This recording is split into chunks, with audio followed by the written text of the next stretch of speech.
सावधान, हम बहुत ज्ञानी हैं, हम बहुत विद्वान हैं, हम बहुत समझदार हैं। पथिक जी कहते सावधान रहना। क्यों? कहाँ कब मन बिगड़ जाए, कहाँ कब मन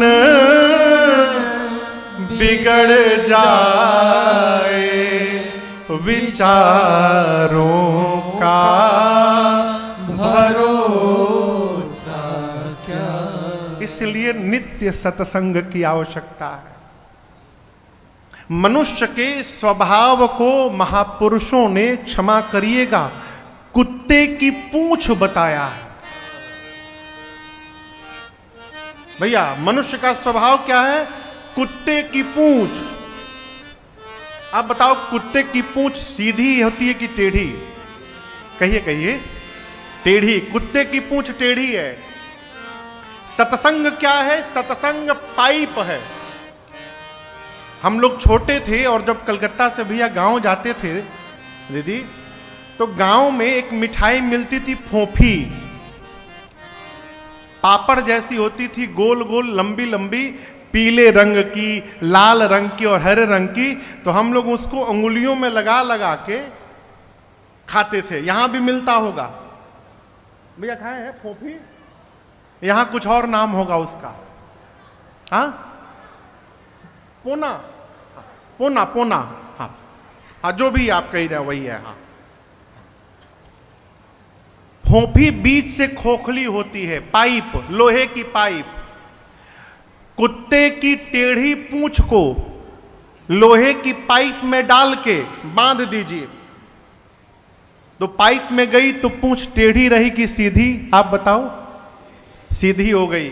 उसी तरह डाल के पाइप को बांध दीजिए और 12 साल छोड़ दीजिए। 12 साल बाद जैसे आप पाइप निकालेंगे फिर उसकी पूंछ टेढ़ी हो जाएगी। 12 साल में भी सीधी होने वाली नहीं है। उसी प्रकार माई बाप मनुष्य का स्वभाव है, टेढ़ा है। जब तक सत्संग की पाइप में जग गया रहता है तब तक सीधा बना रहता है, और जैसे सत्संग से दूर हुआ फिर टेढ़ा हो जाता है। इसलिए सत्संग निरंतर। पथिक जी की रचना है, अरे सदा जो सुसंगति में आते रहेंगे, आएंगे नहीं, आते रहेंगे, वो जीवन को अपने सजाते रहेंगे। क्यों कह रहा हूं? गरुण जी महाराज, भगवान के अत्यंत निकट रहने वाले गरुण जी महाराज, एक दिन उनको भी मोह हो गया और संशय हो गया। आप दर्शन करो, हमारी आपकी क्या गिनती है वो। भगवान युद्ध में नाग पास में बधे। गरुड़ जी को नारद जी ने कहा कि जाइए, भगवान नाग पास में बधे हैं रण क्षेत्र में, उनको उस नाग पास के बंधन से गरुण जी आप मुक्त करिए। क्यों? गरुण सांप को खा लेते हैं। तो कहा नारद जी ने, आप जाइए मुक्त करिए भगवान को। नारद जी आए, भगवान को नाग पास से मुक्त किए, खोल कर गए, स्वयं बध गए। किसमें बध गए? मोह में बध गए, भ्रम में बध गए। सोचने लगे, जिस भगवान के नाम का स्मरण करके जीव अपार भव सागर को पार कर जाता है, जिस भगवान के नाम का स्मरण करके जीव भव बंधन से मुक्त हो जाता है, उसी भगवान को ये राक्षस बांध दिए। भव बंधन ते छूटई, नर जपी जाकर नाम, खरब निशाचर बांधई, नाग पास सोई राम। ये वही राम जी हैं, ये असली राम जी नहीं है, दूसरे हैं। बध गए मोह में गरुण जी महाराज। और यहां एक निवेदन करूंगा, जब भगवान की कोई लीला अपने समझ में ना आवे ना, तो ये मान लेना चाहिए कि अभी हम समझने लायक नहीं हुए हैं। जीव क्या करता है, उल्टा भगवान पे ही क्वेश्चन लगा देता है, नहीं भगवान ने बहुत गलत किया। भगवान हमारे आपकी बस की बात नहीं है, वो भगवान को समझ लेना। अरे समझ में न आती है लीला हरि की, वो क्या कर रहे हैं और कब क्या करेंगे। क्या कर रहे हैं, कब क्या करेंगे, ये हमारे आपके सोच से बहुत दूर है। इसलिए परिस्थिति को स्वीकार करने का स्वभाव बनाइए। जिंदगी की डोर सौंप हाथ दीनानाथ के, यदि सौंप दिया उसके बाद महलों में राखे चाहे झोपड़ी में बास दे। आप जानो, आपका काम जाने, हम क्या करेंगे। धन्यवाद निर्विवाद बस राम राम कहिए, जाहि विधि राखे राम ताहि विधि रहिए। आत्मसमर्पण। गरुण जी महाराज सोचे ये भगवान नहीं है, भगवान को भला कोई बांध सकता है। पहुंचे नारद जी के पास, गरुण जी जाकर अपनी बात कहे। नारद जी मुस्कुराए, कहे आपको भी पकड़ लिया। गरुण जी बोले क्या? नारद जी बोले इस बीमारी ने एक बार हमको भी पकड़ा था। ओहो, आपको भी बीमारी ने पकड़ लिया। एक काम करिए, आपको मेरे पिताजी के पास जाना पड़ेगा, ब्रह्मा जी के पास, उनके पास जाइए। अब यदि आपसे कोई डॉक्टर कही दे कि आपको बहुत खतरनाक बीमारी हो गई है, हमको नाम पता नहीं चल पा रहा है लेकिन बहुत डेंजरस बीमारी है, आपको नींद आएगी? गरुण जी की नींद उड़ गई, सोचे बीमार हो गया हूं, भगे ब्रह्मा जी के पास, जाकर अपना सिम्टम बताएं।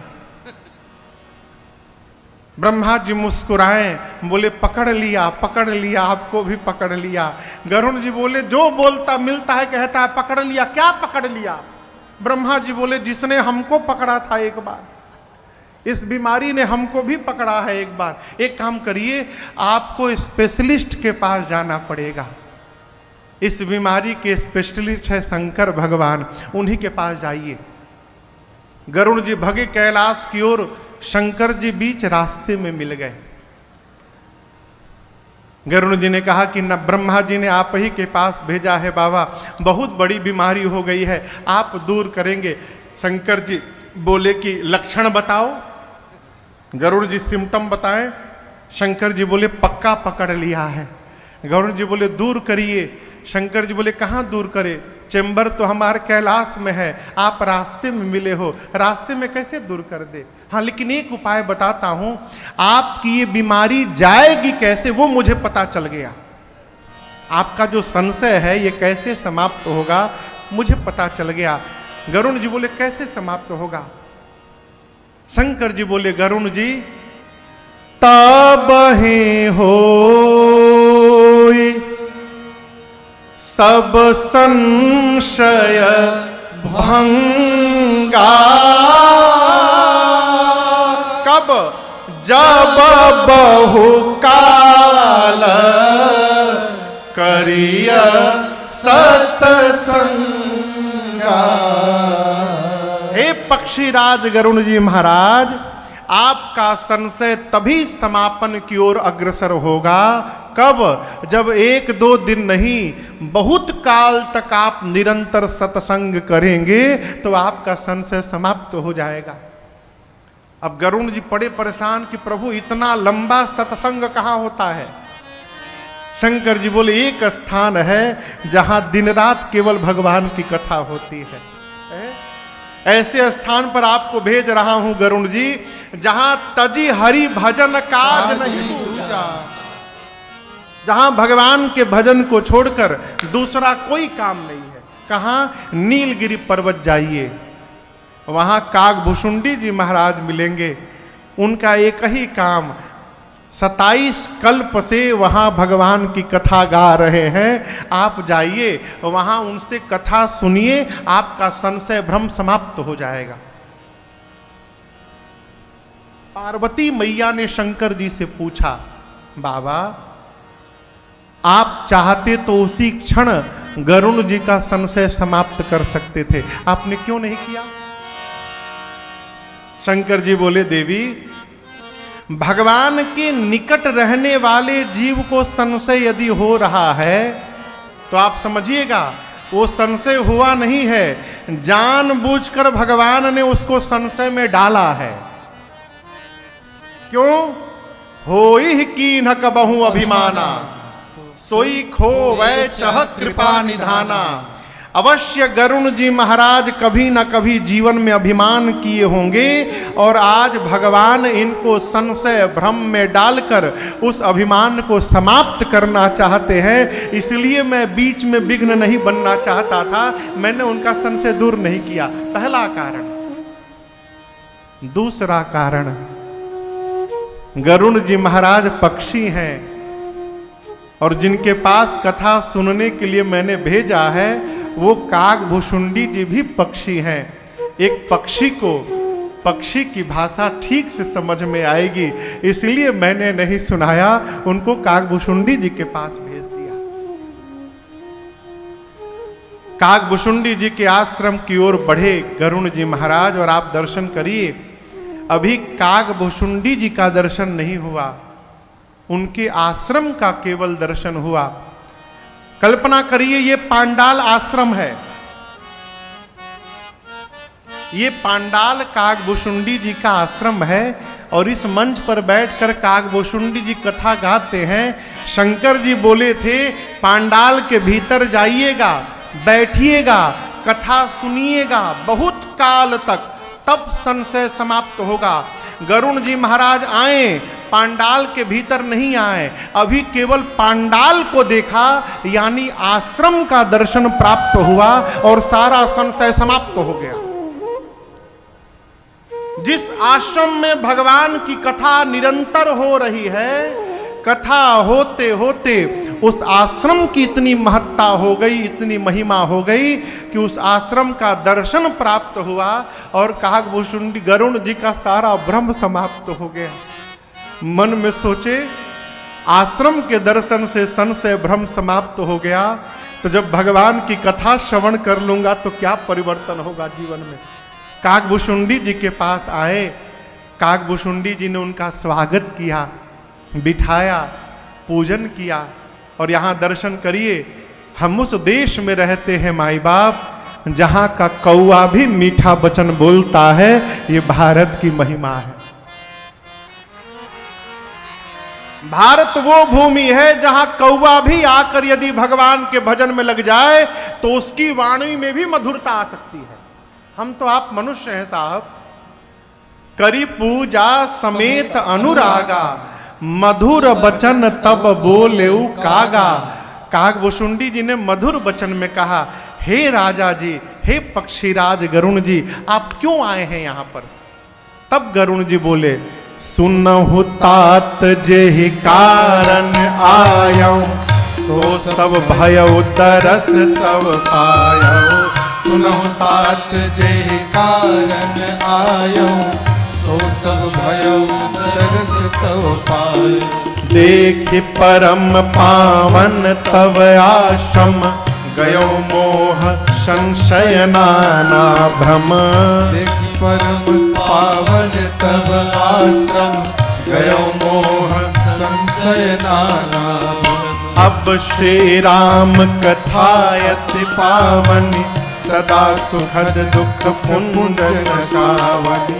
अब श्री राम कथा अति पावनी, सदा सुखद दुख पुण्य नशावनी। सादर तात सुनावहु मोहि, सादर तात सुनावहु मोहि। हाँ सादर तात सुनावहु मोहि, सादर तात सुनावहु मोहि। बार बार बिनवहु प्रभु तोरे राम कथा। जय श्री राम कथा, जय जय राम कथा, जय श्री राम कथा। इसे श्रवण कर मिट जाती है, इसे श्रवण कर मिट जाती जाती है, कथा श्रवण कर मिट जाती है, कथा श्रवण कर मिट जाती। 100 जन्म जन्म की व्यथा हो। जय जय राम कथा, जय श्री राम कथा, जय जय राम कथा, जय श्री राम कथा, जय जय राम कथा, जय श्री राम कथा, जय जय राम कथा, जय श्री राम।